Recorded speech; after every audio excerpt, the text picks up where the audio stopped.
젊은 부자님들 안녕하세요. 모든 재테크를 거미줄처럼 연결하고 있는 재테크 슈퍼거미 법학자 훈입니다. 오늘도 중요한 재테크 정보만 쉽게 설명해 드리겠습니다. 오늘은 2021년 11월 8일 월요일 밤 10시 30분인데요. 제가 어저께 일요일 방송을 오늘 월요일 새벽 방송으로 대체를 했고, 그러다 보니까 오늘 아직 방송을 못 올려서 12시 전에 오늘 이번 주에 좀 강세 섹터로 보이는 것들, 또 제가 어저께 예상한 것들이 대부분 다 상승을 했는데 그 이유에 대해서도 간단하게 한번 체크를 해보도록 하겠습니다. 그리고 방송 전에 꼭 말씀드리고 싶은 게, 제가 이 얘기도 사실 젊은 부자들 주식방에서 여러 번 말씀드렸는데, 테마주와 실적주의 테마가 붙은 것은 좀 구분을 해야 된다고 생각을 하고 있거든요. 물론 이것은 저의 개념이긴 하지만, 왜냐면 이게 테마주를 혼동을 하면은 테마주와 예를 들어서 2차전지는 사실 지금 6개월 가까이 강세죠. 그리고 이슈가 있을 때마다 거의 테마주 수준으로 많이 움직이죠. 뭐 두 달에 거의 한 100% 가까이 상승한 종목도 있었고요. 에코프로비엠이나 뭐 에코프로 HN이라든지 LNF나 세로닉스나 최근엔 좋은 흐름을 되게 보이고 있는데, 근데 그것과 테마주는 구별해야 된다고 생각을 하고 있거든요. 테마주는 단기 이슈일 가능성이 굉장히 높죠. 요소수 관련주라든지 뭐 이런 것들. 남북경협지 같은 경우 테마주 치고는 강세, 그러니까 기간은 길지만 그럼에도 불구하고 실적주는 또 아니죠. 근데 제가 생각하는 실적주 플러스 테마는 테마주, 일반적인 테마주보다 훨씬 더 흐름이 길다고 생각을 하기 때문에 어느 정도 원전주 같은 경우는 사실은 실적주 플러스 테마라고 저는 생각을 하고 있거든요. 왜냐면 실제로 수주 공시들이 발생을 하고 있으니까. 물론 그 안에서도 대형주, 중소형주는 구별해서 생각을 해야겠지만, 어쨌든 단기성 테마와 테마주와 그다음에 장기적으로도 가져갈 수 있는 실적주 플러스 테마가 붙은 것은 좀 구별해야 된다고 생각을 하고 있습니다. 그러다 보니까 엔터주 같은 경우는 사실은 실적이 좋으면서도 테마가 붙은 거고요. NFT라는 테마가 붙었죠. 근데 메타버스라는 것은 조금 애매하긴 한데, 왜냐면 테마성이 강하긴 해요. 하지만 그럼에도 불구하고 실적이 실제로 발표가 되고 있고, 뭐 제법 큰 기업들도 이제 생겨나고 있죠. 1조 이상의 중형주들도 생겨나고 있고, 그렇기 때문에 아무래도 최근에 조정을 겪었었던 메타버스, 엔터, 게임주들이 다시 올라오고 있는데, 이런 것들 중에서는 특히나 뭐 시총이 좀 규모가 있고 실적이 개선되고 있는 것들은 실적주 플러스 테마로 보는 게, 그렇기 때문에 중장기 보유로도 괜찮다고 보고 있습니다. 근데 반면에 제가 한 3주 전에 소개했었던 뭐 리튬 인사철 관련된 차량 배터리 관련된 주들, 제가 그날 이후로 다시는 말 안 하고 있잖아요. 왜냐면 그날 또 물론 목요일에 방송한 이후에 금요일에 급등은 했지만 그 이후에는 전혀 차트도 좋지 않고 뭐 또 다른 이슈가 발생하고 있지 않기 때문에 저는 아예 제가 테마주, 뭐 관심 있는 테마주에서 아예 제외를 했거든요.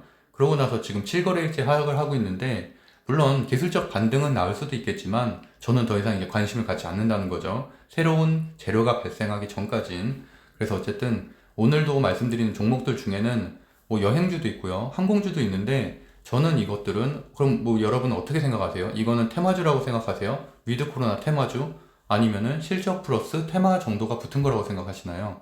그러니까 두 개에 따라서 좀 대응 방법이 다르다고 생각을 하는데, 아시아나 항공 같은 걸 보유하고 계시면서 마치 다른 테마주들이 급등을 하는데 왜 이건 못 가냐, 왜 너무 조정이 길다라고 생각하는 거는 저는 조금은 조금 이렇게 너무 마음 급하신 게 아닌가 싶어요. 왜냐하면 분명히 이런 것들은 이번 4분기 실적, 내년 1분기, 2분기가 기대되는 종목이기 때문에 실적 개선 기대감 플러스 위드 코로나라는 테마가 붙은 거지 완연하게 테마주로 엮인 게 아니잖아요. 그렇기 때문에 조금은 그런 종목을 보유하고 계신 분들은, 물론 오늘도 소폭 상승하긴 했지만 좀 더 중장기적인 안목으로 보셔야 된다. 근데 만약에 내가 아니다, 나는 진짜 한 달에 30% 뭐 60% 상승하는 급등주를 가고 싶다 라고 하면은 테마주를 가야죠. 뭐 최근에 세미시스코 벌써 지금 두 달 사이에 거의 한 400% 이상 상승을 했잖아요. 그러니까 그런 것들은 리스크를 감소하고라도 들어갈 수 있는 테마주고, 뭐냐면 뭐 쌍용, 에디슨, 인수 뭐 이런 거 있지만 사실은 그냥 테마에 불과한 거잖아요. 기업 전혀 실적 같은 것도 나오지 않고 어떻게 보면은 테마성만 있는.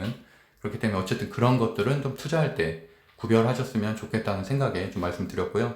일단 오늘 코스피 장초에는 상당히 좋지 않았죠. 급락을 하면서 시작을 했고, 그래도 다행인 거는 전약 후 강으로 어느 정도 들어 올리면서, 당연히 코스닥 같은 경우는 이제 천선도 지키게 됐고, 코스피는 그래도 2960으로 마무리가 됐습니다. 현재 다우존스 나스닥은 아직은 개장을 안 해서 제가 방송 끝부분에 한번 미국 증시도 한번 살펴보도록 하겠고요. 아시아 증시는 보합으로 마무리가 됐습니다. 어제 제가 이 뉴스를 방송을 하면서 강조를 하면서 말씀드렸죠. 물론 요소수 2만 리터는 아무것도 아니에요. 굉장히 단기적인 대응에 불과하지만 정부가 어떤 식으로든 베트남에도 뭐 이런 수출을 하겠다는 말을 했고 수입을 하겠다는 말을 했고 다양한 대응책들을 지금 모색을 하고 있다는 게 중요하거든요. 그러고 있기 때문에 오늘 저는 요소수 관련된 주들은 약세를 보일 것이다. 그리고 재료 소멸로 빨리 정리해야 된다고 말씀드렸는데 아니나 다를까 요소 관련된 주, 그러니까 여기는 이제 요소 비료 관련된 주들이죠. 남해화학만 장초에 급등했고 나머지는 다 약세 흐름을 보였고 이렇게 윗꼬리를 다 길게 다는 모습을 보였습니다. 그렇기 때문에 요소 재료가 오래 갈 거라고 생각하셨던 분들은 큰 피해를 입었겠죠. 물론 뭐 지금 시효가는 좀 높게 형성돼 있어서 내일도 반짝 반등은 할 수 있겠지만 그래도 역시나 요소수에 대한 계획들을 세우고 있기 때문에 이것은 이제 재료 소멸로 보고 신규 매수는 조심해야 된다. 물론 제가 방송하는 대상은 대부분 뭐 입문자분들이나 초보자분들이 많기 때문에 그런 차원에서 말씀드린 분들이고 본인이 뭐 데이 트레이닝 되게 잘 하시는 분들이 얼마든지 어떤 종목이든지 들어가셔서 수익을 내시면 되겠고요. 그리고 제가 이제 어저께 방송 보시면은 4분 10초에서 이 먹는 치료제 개발 얘기 굉장히 강조해서 말씀드렸었죠. 이게 가장 큰 이슈다. 그래서 어쨌든 화이자에서 머크사의 경동 치료제 이상의 효능을 가진 거의 90%의 효과, 치료 효과가 있는 것을 개발을 했기 때문에 당연히 위드 코로나 관련된 주가 상승할 것이라고 말씀드렸고 제가 그래서 어저께 콕 집어서 제주항공과 노란항공, 노란풍선 얘기를 드렸었죠. 보시면은 사실 다 좋진 않은데 그나마 제주항공이나 노란풍선이 조금은 나아 보입니다. 이 중에서는 이렇게 말씀드렸던 이유는 여러 가지가 있는데 그 중에서는 당연히 차트가 된다고 할 수 있겠죠. 제주항공, 아시아나항공, 대한항공 이 섹터가 제가 한 2달 전에 추천드렸던 종목들인데 그 당시에 반등을 했었고 뭐 그 당시에 한 2, 30% 다 상승을 했죠. CGV라든지 뭐 아시아나항공 이런 것들 그러다가 이제 지금 한 달 반 정도 조정을 겪으면서 고점 대비해서는 한 20% 정도 하락한 상태인데 그러다 보니까 다들 차트가 역배열이에요. 역배열 차트가 대부분이고 그나마 이제 제주항공과 노란풍선 정도가 역배열, 완전 역배열은 아니고 어느 정도 좀 반등할 수 있는 수렴을 하고 있었기 때문에 저는 추천을 드렸었던 거고 제주항공이나 노란풍선은 장중한테 15%까지 상승을 했었고 제주항공도 5%까지 상승 마감됐기 때문에 장초에 들어가셨으면 모두 두 종목 다 5% 정도 상승 그 수익분을 가져갈 수 있었고요. 여기서 보시는 것처럼 제가 이제 주식방에는 9시 14분에 노란풍선을 매수를 했다고 말씀드렸었죠. 그때 노란풍선을 매수했을 때가 제가 한 9시 3분 정도 매수해서 한 전 7% 정도에 매수를 했습니다. 그래서 약 한 6% 정도 수익을 내고 나왔고요. 그리고 이제 제주항공 노란풍선 종가인데 이거는 종가로 봐도 노란풍선 7% 정도 마감이 됐고 제주항공은 5%로 장대항공 길게 오랜만에 나오면서 반등을 했습니다. 그럼에도 불구하고 뭐 이렇게 중장기로 보유하기에는 조금 애매하다고 생각을 하는 이유는 여전히 차트가 정배열로 가기까지는 양봉이 두세 개 정도는 더 필요해 보이거든요. 그래서 여기에서 최소한 횡보를 하든지 또는 지수가 그래도 한 4, 5% 정도 더 상승을 해줘야 그래야지 이제 정배열로 전환이 되는데 아직까지는 너무 한 10% 이상 하락한 종목들이기 때문에 그렇게까지는 시간이 제법 필요해 보입니다. 그래도 어쨌든 화이자 지금 경구용 치료제라든지 머크사 뭐 이런 이슈들은 뭐 당연히 글로벌적인 이슈고 우리나라도 연내에 계약을 체결하겠다는 발표를 했기 때문에 당연히 지금 보유하기에도 괜찮다고 보고 있습니다. 그리고 제가 그 지난주에 이런 금요일에 실적 발표와 함께 급등한 종목들 최근에 강세 섹터가 전 없다고 생각을 하거든요. 왜냐면 게임주가 조정을 받았기 때문에 게임주가 지금 한 2주 정도 조정을 받았다가 이제 오늘 올라갔죠. NFT 재료가 나오면서 그렇기 때문에 저는 그걸 대체할 만한 그 섹터로 실적 기반의 배터리 그리고 DDR5를 제가 어저께 방송을 통해서 말씀드렸는데요. 보시는 것처럼 LNF, 뭐 대주전자재료, 나도신소재, 후성 모두 장초에 좋은 모습을 보였고요. 그리고 이제 에코프로비엠에 대한 또 이게 상향 조정하는 리포트도 나왔기 때문에 이런 것들은 하나하나가 다 재료죠. 그래서 여전히 에코프로비엠이 실적 기반보다 더 나온 어닝 서프라이즈가 발생을 했는데 그거보다도 어쨌든 한 34% 정도 그 상향 조정된 증거사 리포트가 나왔다. 그래서 4분기에도 성장은 지속될 것이다 라고 리포트가 나왔고 대주전자 재료 같은 경우는 음극재죠. 실리콘 음극재. 그냥 음극재가 아니라 실리콘 음극재이기 때문에 2023년부터는 더 수요가 많아질 것이다. 충전 시간을 단축할 수 있고 에너지 밀도를 개선할 수 있는 실리콘 음극재의 수요가 많아질 것이다 라는 그런 증거사 리포트가 나오면서 물론 최근에 많이 상승을 했어요. 대주전자재료 같은 경우는 7월달, 8월달에 많이 상승했죠. 8월달에 거의 80% 정도 상승을 했었고 9월, 10월에도 어쨌든 한 15% 가까이 상승을 해서 상당히 많이 상승은 했지만 그래도 지금 시장은 강한 놈이 더 가는 장이라고 제가 진짜 20번을 말씀드렸죠. 그렇기 때문에 여전히 좋게 보고 있고요. 다만 2차전지가 전체 다 꺾이는 때가 오겠죠. 섹터가 다시. 그럼 그때는 당연히 매도를 해야 된다고 보고 있습니다. 그래서 보시는 것처럼 심텍, 대덕전자, 코리안서키트, DDR5 중에서는 여전히 좋게 보고 있고 심텍이 지난주 금요일에 어닝 서프라이즈가 나오면서 18% 상승을 했고 오늘도 좋은 모습을 보였습니다. 그다음 대덕전자와 이제 대주전자재료가 이번 주 실적 발표를 앞두고 있어서 실적 발표가 당연히 잘 나오면 더 상승을 하겠고요. 그게 아니면은 뭐 조정을 받고서 다시 상승을 하도록 하겠죠. 그래서 어쨌든 DDR5 여전히 좋게 보고 있습니다. 그리고 제가 어저께 이제 주식 일기 강의를 했었는데 그때 기본주택 교육일자리 이제 인물주보다는 기본주택 그 중에서 특히나 교육일자리 쪽은 좀 보셔야 된다고 말씀드렸었는데 오늘 IB 김영이나 메가임디 뭐 이런 비상교육 이런 것들이 이제 거기에 흐름에 맞게 급등을 했습니다. 그래서 윗부분에 보시면은 여기 그대로 IB 김영, 뭐 메가임디, 비상교육 이런 게 그대로 장표 그대로 가지고 있었죠. 그리고 그다음 NFT에 관련한 기사가 좀 나왔죠. 뭐 NFT에 대한 컨퍼런스 내용인데 이거는 뭐 간단하게 보면 이거예요. 예술품과 게임이 핵심 산업이다라고 얘기하고 있는 건데 우리나라에서 예술품을 다루는 거는 서울옥션이 거의 유일하죠. 그러다 보니까 서울옥션이 오늘 또 15% 정도 급등을 했고 서울옥션도 제가 2달 전에 추천드렸었죠. 그 저평가 우량주로. 그 이후로는 거의 한 80% 정도 상승을 했습니다. 그리고 게임주도 오늘 그래서 이제 NFT 급등을 했는데 물론 위메이드 이런 재료도 나오기도 했어요. 그러니까 좋은 거는 뭐냐면 재료가 끊임없이 나온다는 거예요. 이번에도 보면은 위메이드가 NT게임즈에 전략적 투자를 했다, 협업을 했다. 굉장히 대표가 머리가 좋아요. 그래서 여러 곳과 이슈가 될 만한 이런 협업 발표들을 계속하고 있어요. 근데 사실 협업은 별게 아니거든요. 뭐 지분 교환도 아니고 그냥 MOU에 불과한 건데도 불구하고 이거를 기사를 다룰 줄 안다는 거죠. 지금 NFT에 시장이 반응한다는 걸 알기 때문에 지속적으로 재료를 발생을 시키는 거고요. 그다음에 뭐 금융위 NFT는 가상자산이 아니다라고 현재까지는 일단 결론을 내고 있고 나중에는 NFT 시장의 규모가 매매 형태로 좀 더 커지게 되면 당연히 과세를 하겠지만 일단 현재는 아니라는 건 시장이 굉장히 호재죠. 왜냐하면 과세 지금 우리가 미국 주식을 안 하는 이유 중에 큰 이유가 22% 양도세 과세 때문이잖아요. 그래서 이제 한국 주식을 하시는 분들이 많은데 어떻게 보면 이것도 마찬가지로 가상자산으로 아직까지 인정을 안 받았기 때문에 현재의 가상화폐처럼 과세가 안 된다는 거죠. 그래서 어쨌든 내년까지는 최소한 안 될 가능성이 높고 내년부터 이제 비트코인이 과세가 되기 때문에 내후년 정도에는 뭔가 과세가 이루어질 수가 있겠죠. 그래서 보면은 FATF의 새로운 지침 해석을 반영을 했다. 그래서 NFT는 가상자산이 아니라고 금융위원회가 내놓았다. 입장을 내놨다는 얘기고 현재로서는 수집품으로 정의가 되어 있는 상황이에요. 그래서 FATF의 입장은 수천억 개에서 1억 개 가까이 NFT를 발행해서 화폐나 투자 수단으로 쓸 경우가 있을 때는 가상자산으로 볼 수 있을 것. 그러니까 아직까지는 괜찮은데 뭐 2년 뒤든 3년 뒤든 이후에는 그렇게 당연히 될 수가 있다는 얘기죠.